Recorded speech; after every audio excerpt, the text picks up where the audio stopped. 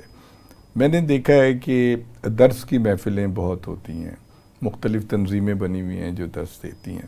میں model town میں رہتا ہوں، وہاں ایک بہت بڑی، میں نام نہیں لینا چاہتا، وہ کرتی ہیں.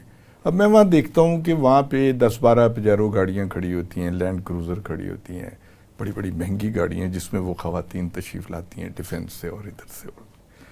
اور میں ان میں سے بیشتر کو یہ بھی جانتا ہوں کہ ان کے میاں جو ہیں ان کی آمدنی حق حلال کی نہیں ہے، سارا حرام کا پیسہ ہے. تو وہ درس جو ہو رہا ہے تو خواتین پہ کوئی اس کا اثر نہیں کہ وہ اپنے شوہر کو کسی طریقے سے سمجھائیں کہ یہ جو لوٹ مار کا بازار آپ نے سجایا ہوا ہے اس سے توبہ طائب ہوں. ایسی آپ بتائیں گی اس سلسلے؟ بالکل، عورت سب کچھ کر سکتی ہے. جی بالکل. عورت کی یہ ذمہ داری ہے کہ وہ اپنے شوہر کی اطاعت تو کرے، لیکن اگر وہ حلال رزق نہیں کما رہا تو اس کو مائل کرے کہ وہ حلال رزق، کیونکہ دیکھیں قرآن حلال اور حرام کی واضح طور پر وہ بتاتا ہے کہ کیا حلال ہے کیا حرام ہے. اور اس لیے تو ہمارے معاشرے میں کوئی تبدیلی نہیں آتی، یہ نہیں آ رہی، کیونکہ اللہ تعالیٰ اس مال کو قبول کرتا ہے، اللہ اس عمل کو قبول کرتا ہے جس کے اندر اخلاص ہوتا ہے. اور قیامت والے دن وزن جو ہے ترازو میں اسی چیز کا ہوگا جو اخلاص والا ہوگا.